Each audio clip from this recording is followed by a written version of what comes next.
yang sehat dan wajar, sehat dan benar, itu tidak menakutkan.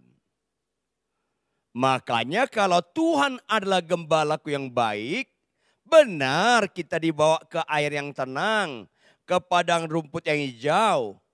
Tapi semuanya itu dalam bentuk kata tunggal. Kata jamaknya lembah kekelaman. Karena apa? Makin tinggi tingkat kesulitan yang kita alami, makin kita setia, makin tinggi tingkat kesulitan yang kita alami, makin kita berbuah, itu menunjukkan memang beda orang beriman dengan orang gak beriman. Dasar ini juga yang menguatkan kita dalam menjalani hari-hari depan dan tahun depan. Mari kita buka Alkitab kita, Matius pasal 1 ayat 18 sampai 25. Matius 1 ayat 18 sampai 25. Saya bacakan buat Anda. Kelahiran Yesus Kristus adalah seperti berikut. Pada waktu Maria ibunya bertunangan dengan Yusuf, ternyata ia mengandung dari Roh Kudus sebelum mereka hidup sebagai suami istri. Karena Yusuf suaminya seorang yang tulus hati dan tidak mau mencemarkan nama istrinya di muka umum, ia bermaksud menceraikannya dengan diam-diam. Tetapi ketika ia mempertimbangkan maksud itu, malaikat Tuhan nampak kepadanya dalam mimpi dan berkata, Yusuf, anak Daud, janganlah engkau takut mengambil Maria sebagai istrimu. Sebab anak yang di dalam kandungannya adalah dari Roh Kudus. Ia akan melahirkan anak laki-laki dan engkau akan menamakan dia Yesus. Karena dialah yang akan menyelamatkan umatnya dari dosa mereka. Hal itu terjadi supaya genaplah yang difirmankan Tuhan oleh Nabi. Sesungguhnya anak darah itu akan mengandung dan melahirkan seorang anak laki-laki. Dan mereka akan menamakan dia Immanuel. Yang berarti Allah menyertai kita. Sesudah bangun dari tidurnya, Yusuf berbuat seperti yang diperintahkan malaikat Tuhan itu kepadanya. Ia mengambil Maria sebagai istrinya, tetapi tidak bersetubuh dengan dia sampai ia melahirkan anaknya laki-laki. Dan Yusuf menamakan dia Yesus. Nah, jemaat yang dikasih oleh Tuhan, dua ayat kunci di sini untuk kita mengerti makna Yesus datang ke dunia. Untuk kita mengerti menjalani hidup ini dalam memaknai tentang kelahiran Yesus. Untuk kita mengerti apa yang harus kita lakukan menyenangkan hati Tuhan di dalam hari-hari ke depan. Pertama ayat 21. Ia akan melahirkan anak laki-laki dan engkau akan menamakan dia Yesus. Karena apa? Dialah yang akan menyelamatkan umatnya dari dosa mereka.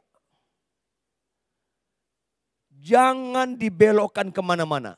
Yesus datang ke dunia menyelamatkan manusia dari dosa.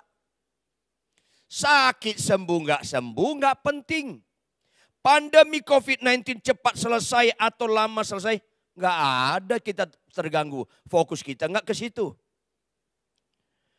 Tetapi Yesus datang menyelamatkan manusia dari dosa, ini penting sekali. Perhatikan baik-baik. Sepakatlah kita bahwa kita ciptaan Allah. Katakan amin. Kita ciptaan Allah. Sudah jadi konsekuensi logis, ciptaan itu dipakai si pencipta. Di situ namanya berfungsi. Dan itulah yang disebut nilai. Tidak ada lagi nilai dalam hidup kita selain dipakai Tuhan.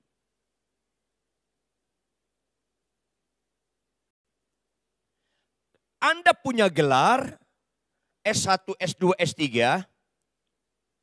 Anda cakep, ganteng, cantik. Anda konglomerat. Tapi kalau tidak dipakai Tuhan, Anda lah yang paling malang dalam hidup ini. Catat baik-baik. Anda lah yang paling malang dalam hidup ini. Kaya bukan nilai. Cantik bukan nilai. Gelar-gelar bukan nilai. Dipakai Tuhan nilai. Itu yang saya katakan.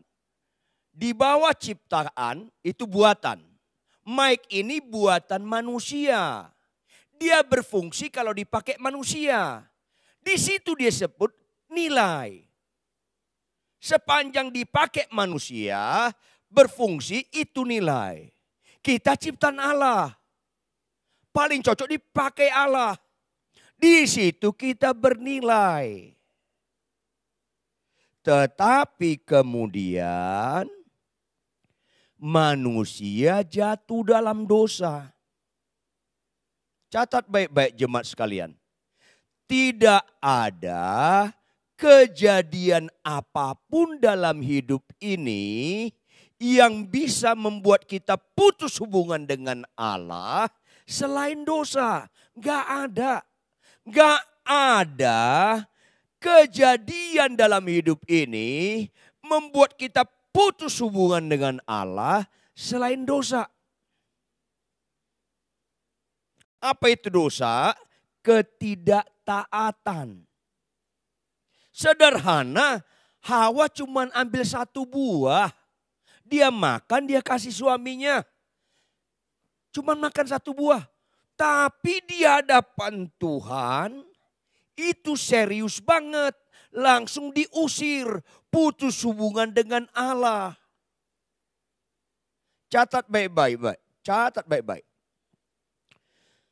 Tidak ada statement hidup yang berbobot mengaku Yesus Tuhan selain ketaatan. Khotbah mengaku Yesus Tuhan itu kurang berbobot. Penyembahan-penyembahan mengaku Yesus Tuhan itu kurang berbobot. Atau tidak berbobot. Kalau saya khotbah nggak disertai ketaatan, khotbah saya mengejek Tuhan.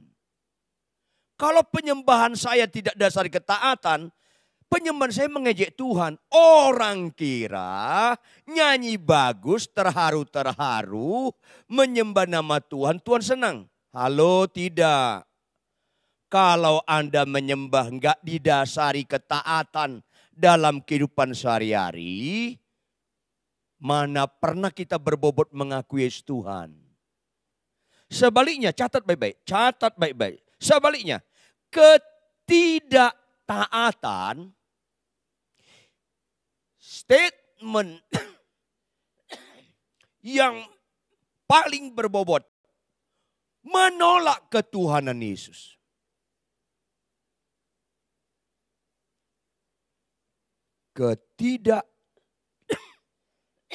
Ketidaktaatan adalah statement yang berbobot menolak ketuhanan Yesus. Ini penting. Makanya lihatlah yang serius, menurut Allah serius, pasti itu benar.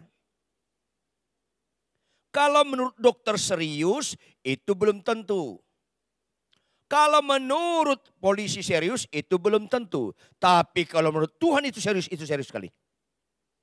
Sayangnya kita masuk gereja, keluar gereja, kita masih sama dengan dunia ini. Kita takut pandemi COVID-19, tapi nggak takut berdosa. Mengerikan sekali. Tidak ada upah COVID-19 maut. Tidak ada upah kanker maut. Upah dosa maut. Maka ketika manusia berdosa, sama seperti mobil kita nyemplung ke sungai. Putus hubungan dengan kita. Apapun yang ditambahkan buat mobil, aksesoris, apapun itu nggak ada gunanya. Mobil itu bernilai ketika bisa dipakai manusia. Putus hubungan. Dikasih apapun mobil itu, nggak ada nilai. Manusia itu putus hubungan dengan Allah. Dia punya gelar, dia presiden, dia raja, dia konglomerat, nggak ada guna. Sama sekali nggak ada guna. Karena kita tidak bernilai kalau nggak dipakai Tuhan. Maka joy to the world, kesukaan bagi dunia, Yesus datang menyelamatkan. Mengangkat mobil ini naik. Makanya semua jemaat dimanapun Anda berada, yang menipu jangan lagi menipu lagi lah. Yang pemalas jangan pemalas. Yang berzina jangan lagi berzina. Yang homoseks, yang lesbian stop. Jangan ulangi. Ini yang tujuan Yesus datang menyelamatkan umatnya dari dosa. Setelah diangkat, mobil diangkat, itu bukan finish. Itu starting point, itu titik awal. Enggak serta-merta dia bisa dipakai. Mesinnya harus diperbaiki, dibersihkan sedemikian rupa. Kita ketika kita bertobat lahir baru, masih banyak rusak dalam diri kita. Apa itu? Paradigma, tata nilai, mindset.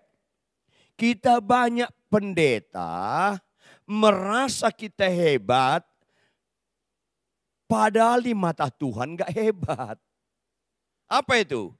Kita pendeta, tapi paradigma cara sudut pandang kita masih rusak. Itu yang pernah mungkin saya jelaskan di MCC mana saya lupa.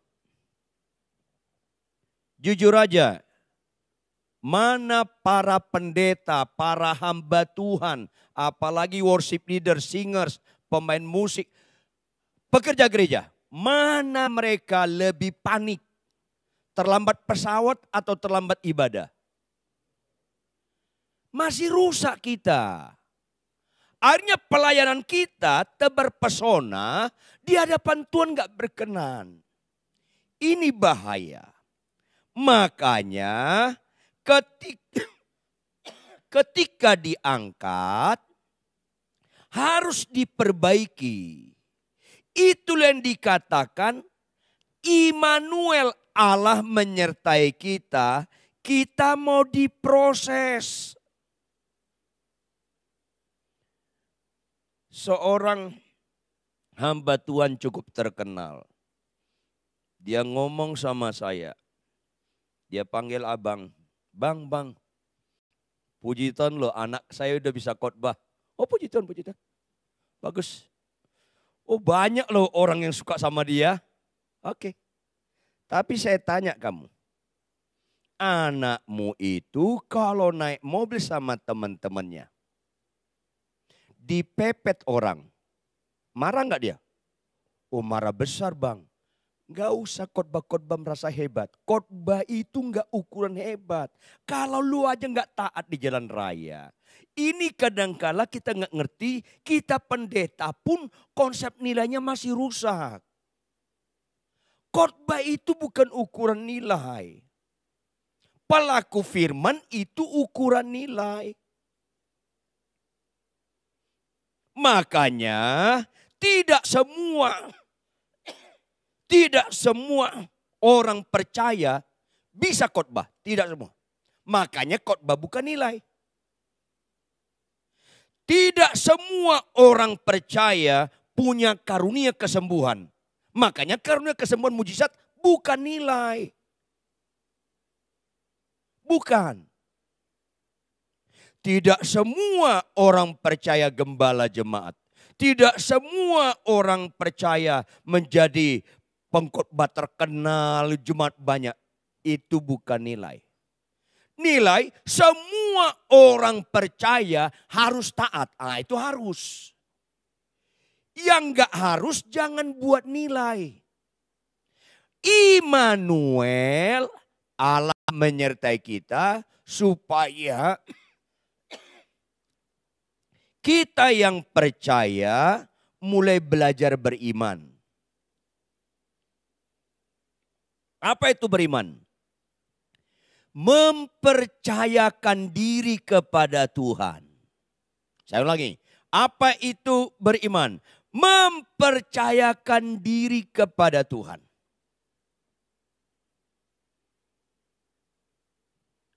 Mayoritas orang gereja percaya dianggap iman. Ini bahaya. Saya ulangi. 10 orang sakit kusta. Berapa yang percaya Yesus bisa menyembuhkan? Semua bukan. Semua percaya Yesus menyembuhkan. Dan akhirnya semuanya sembuh. Semuanya sembuh. Beda kalau saya tanya.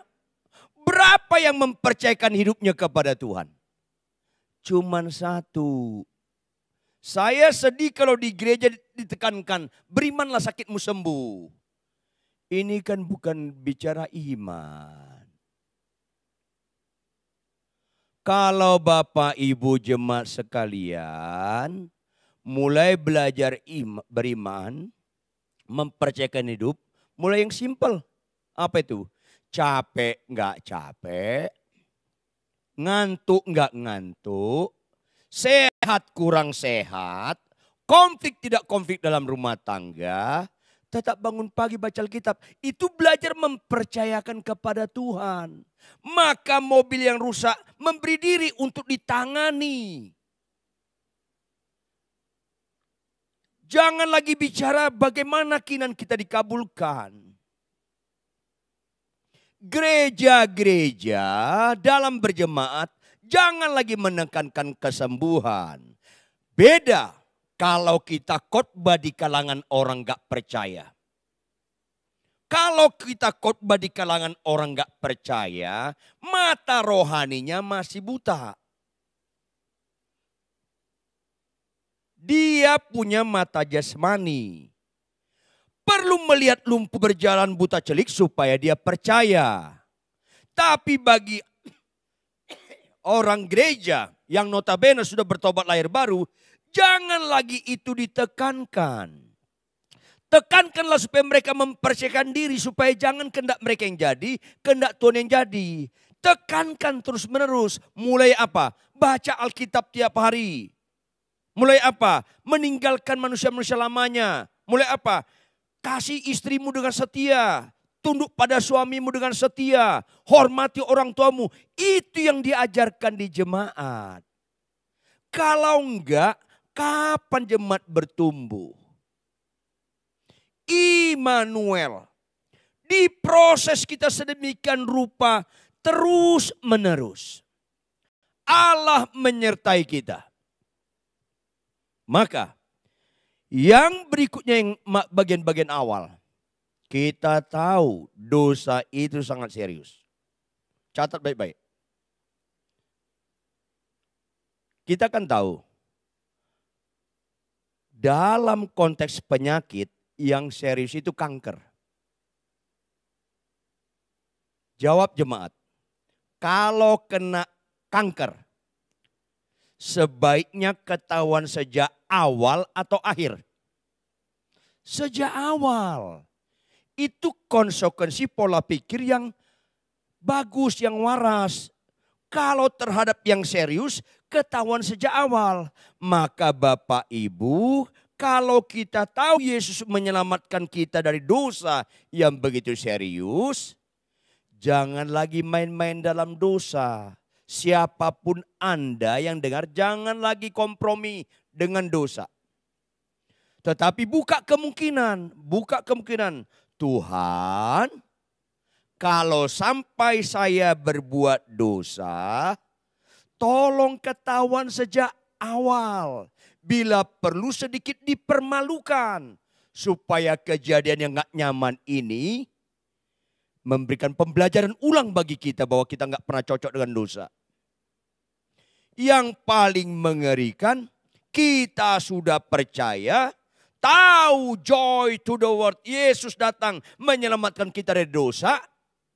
Tapi kita berbuat dosa, punya kemampuan untuk tidak ketahuan. Wah, itu ngeri sekali. Saya ulangi. Kita berbuat dosa, punya kemampuan untuk tidak ketahuan. Itu mengerikan sekali.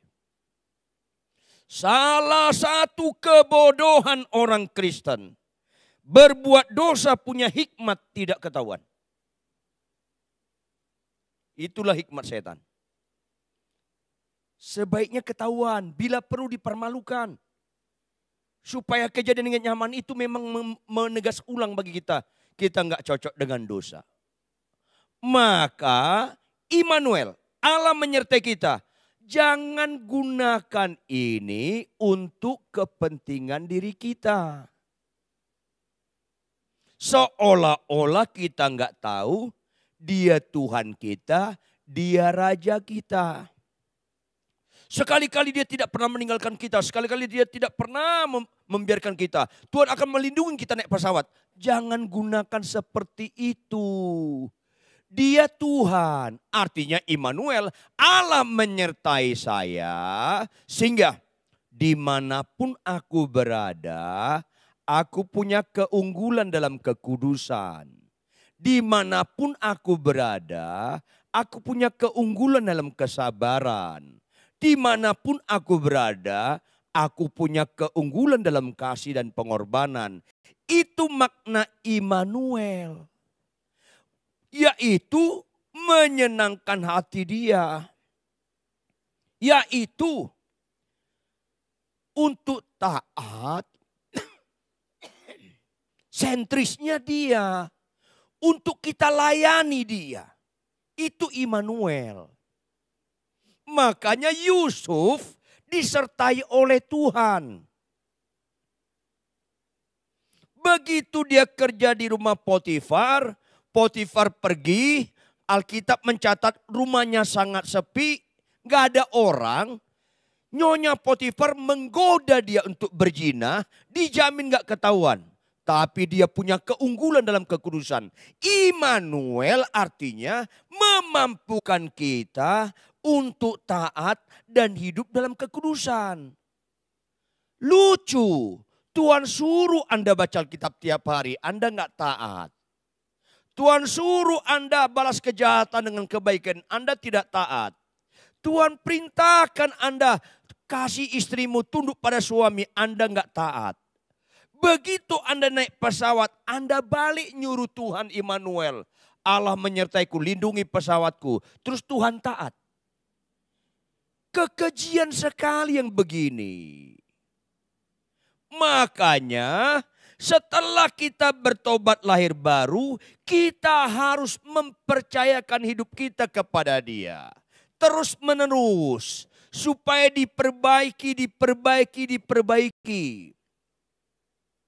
Hebat sekali kalau mobil udah nyemplung bertahun-tahun di sungai. Nyemplung bertahun-tahun di sungai. Diangkat, diperbaiki. Saking bagusnya yang memperbaiki. Bisa mobil itu jauh lebih baik daripada sebelum nyemplung. Jauh lebih baik daripada sebelum nyemplung. Itu keren sekali. Buktikanlah Allah dahsyat, Allah perkasa, Allah hebat dengan jauh lebih baik hidup kita dari paling baik manapun sekitar kita. Sehingga kita terus menerus menyatakan buah roh. Itu keren sekali. Kenapa enggak ini yang diberitakan terus menerus kepada orang Kristen? Supaya tahap berikutnya apa? Tadi percaya, berikutnya mempercayakan hidup. Puncaknya apa? Menjadi kepercayaan Allah. Gak ada lebih indah dalam hidup ini selain menjadi orang kepercayaan Allah. Tapi bagaimana kita menjadi orang kepercayaan Allah kalau kita gak pantas dipercaya Tuhan? Di dalam memperlakukan rumah tangga, di dalam memperlakukan keuangan, dalam memperlakukan hidup ini, ya gak bisa.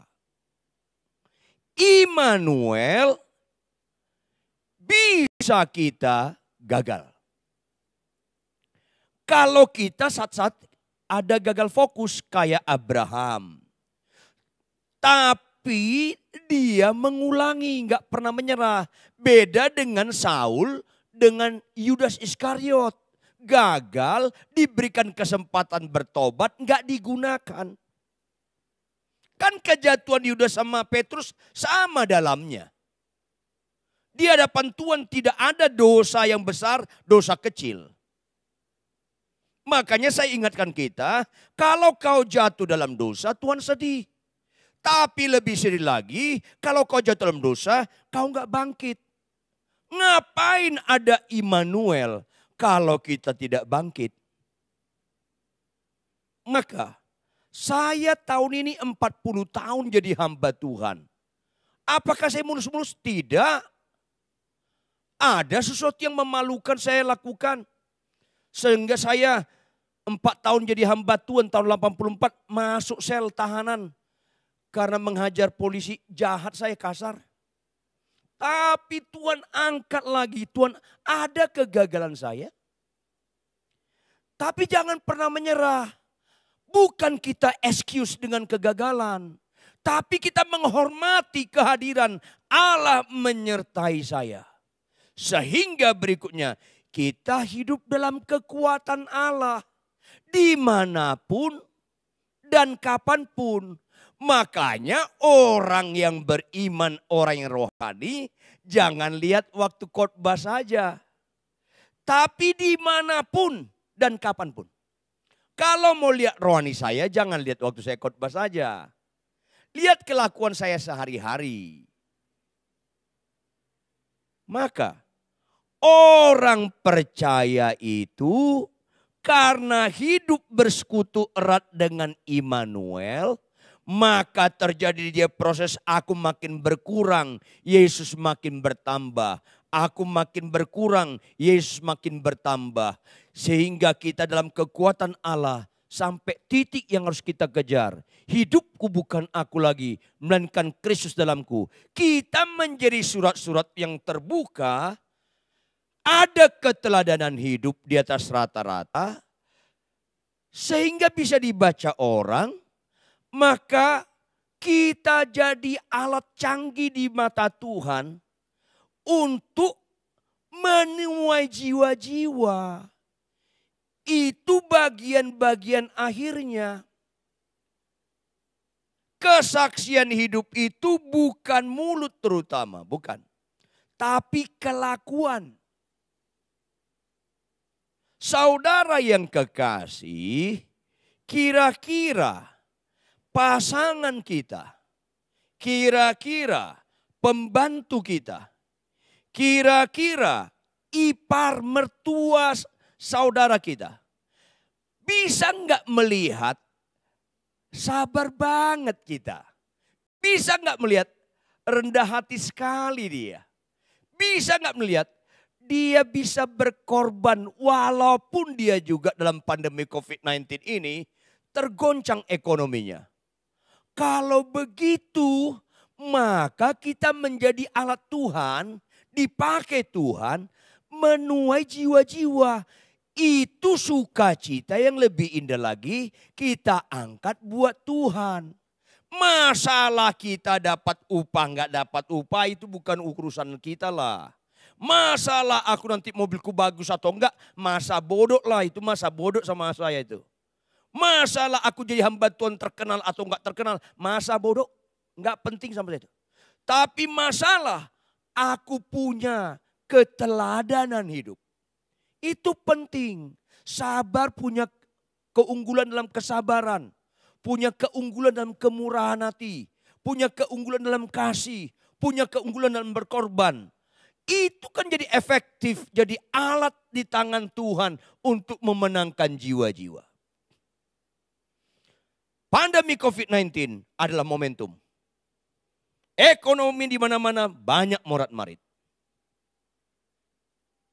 Tapi walaupun kita bisa terganggu ekonomi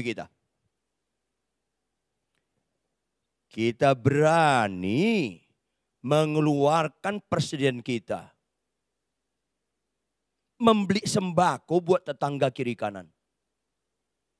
Ini momentum yang sulit digunakan oleh orang yang gak kenal Tuhan. Tapi kalau orang kenal Tuhan, ada Immanuel, Allah menyertai kita. Segala perkara dapat kita tanggung dalam Dia. Sehingga situasi paling sulit apapun, tetap kita berfungsi. Itu keren. Maka jemaat yang dikasihi oleh Tuhan, mungkin saja pandemi ini tidak berakhir pertengahan tahun depan. Apalagi kita dengar ada perkembangan virus lebih berat lagi dari Inggris. Yang katanya sudah masuk Singapura, Australia, kemungkinan sudah masuk Jakarta juga. Bagi saya itu tidak menakutkan. Bagi saya itu tidak menakutkan. Bagi saya menakutkan kalau masalah makin berat, saya tidak berfungsi. Ngapain ada Allah yang maha besar dalam hidup saya? Maka ketika Yesus mengajak murid-muridnya ke bait Allah, Yesus bicara dalam kuliah-kuliah terakhir. Lihat, kata Yesus, seorang janda memberikan dari segala kekurangannya. Pandemi ini momentum orang yang menikmati Immanuel semakin canggih jadi berkat. Sehingga sukacita penuaian kita angkat bagi Tuhan. Karena bagi Tuhan sakit sembuh enggak membuat dia sukacita. Enggak. Kau jadi konglomerat, kau jadi kaya, enggak membuat Tuhan sukacita. Enggak. Tapi jika satu orang saja bertobat, maka si surga bersorak-sorai. Ini momentum. Oleh karena itu, responi makna Natal, jemaat dimanapun kau berada, dengan menikmati Immanuel, kita dipakai Tuhan, kita berfungsi dimanapun kita berada, kesulitan-kesulitan apapun tidak pernah bisa menghalangi kita berfungsi. Sehingga ini momentum beda penampilan orang yang beriman yang benar dengan orang yang beriman yang tidak benar akan teruji. Untuk itu, jemaat MCC dimanapun Anda berada, yuk miliki tingkat kesadaran yang tinggi. Ada Allah menyertai kita. Bukan untuk keamanan diri, tapi supaya kita dipakai Tuhan berfungsi paling canggih. Memenangkan banyak jiwa-jiwa. Sehingga berita Natal bukan hanya kita alami, tapi bagi orang-orang sekitar kita, apapun agamanya, apapun latar belakangnya. Dan akhirnya, sukacita penuaian, Tuhan dipermuliakan terjadi. Tuhan Yesus memberkati kita sekalian. Shalom. Mari kita tunduk kepala dan kita berdoa. Bapa kami di surga, tidak habis-habisnya kami kagum akan kasih-Mu yang ajaib, melampaui segala akal dan pikiran. Kau selamatkan kami dari dosa. Kau selamatkan kami dari tidak berfungsi. supaya kami berfungsi. Kalau kami sakit sembuh, kami belum berfungsi. Kalau kami dapat berkat-berkat, kami belum berfungsi. Tetapi kalau kami jadi berkat, kami mengasihi, kami punya keteladanan hidup. Buah roh semakin nyata. Kami hidup dalam ketaatan. Itulah berfungsi. Oleh karena itu dalam nama Yesus, tolong jamah setiap jemaat-Mu Tuhan. Jika ada dosa dan kejahatan mereka ditegur secara langsung atau tidak langsung, ampuni, ampuni, ampuni Tuhan. Dan tolong kami bukan sekedar percaya, tapi mempercayakan diri kami terus menerus. Apalagi kami tahu ada Allah beserta dengan kami dimanapun kami berada. Di tempat yang paling tersembunyi, yang gak kelihatan orang, ada Allah di situ. Sehingga kami menjaga kekudusan dalam segala perkara. Kalaupun gagal, kami tidak mau menyerah. Kami ulangi dan kami ulangi. Sehingga kami bukan saja mempercayai hidup kami kepada Engkau, tapi jadikanlah kami menjadi orang kepercayaan Allah. Alat yang canggih di tangan Tuhan, memenangkan banyak jiwa untuk kemuliaan Tuhan. Untuk kesukaan Tuhan. Karena Alkitab berkata, jika satu orang saja bertobat, sisi surga bersorak-sorai. Dan juga orang yang berbahagia adalah orang yang mendengarkan firman Tuhan serta memeliharanya, merenungkan dan melakukannya. Utuslah kami menjadi pelaku-pelaku firman Tuhan. Disitulah statement hidup kami berbobot, mengakui Engkau Tuhan. Materaikan firman ini dengan segala kekayaan maknanya. Sebab dalam nama Yesus kami sungguh berdoa. Haleluya. Amin.